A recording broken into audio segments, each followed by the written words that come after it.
सपना में रोजे रोजे आवे कटरीना, कबो सोनाक्षी हा कबो करीना। सपना में रोजे रोजे आवे कटरीना, कबो सोनाक्षी या कबो करीना। तो रोआ रोआ मोर सिहिर जाता, ये गिरी बाबा बताई न जरी, सपने में अपने से गिर जाता। ये गिरी बाबा बताई न जरी, सपने में अपने से गिर जाता।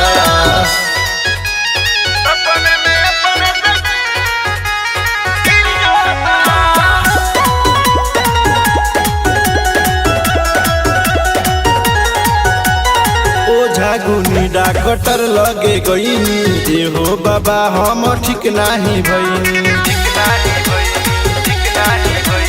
ओझा गुनी डॉक्टर लगे गईनी, जे हो बाबा हम ठीक नहीं भईनी। रौरे बाया सब बाबा देखी न दासा, रौरे बाया सब बाबा देखी न दासा। देह बर्फ के जैसे पिघल जाता, ये गिरी बाबा बताई न जरी, सपने में अपने से गिर जाता।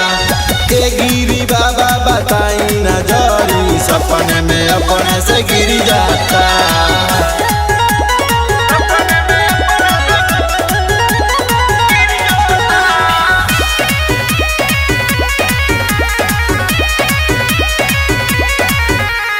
राइटर रविंद्र श्रीकांत भइले पातर, अवधेश एको दिन होले नया तर।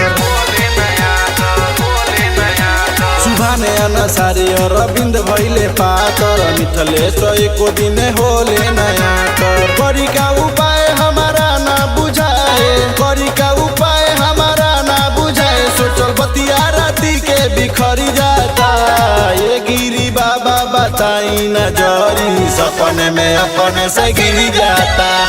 ये गिरी बाबा बताई न जरी, सपने में अपने से गिर जाता।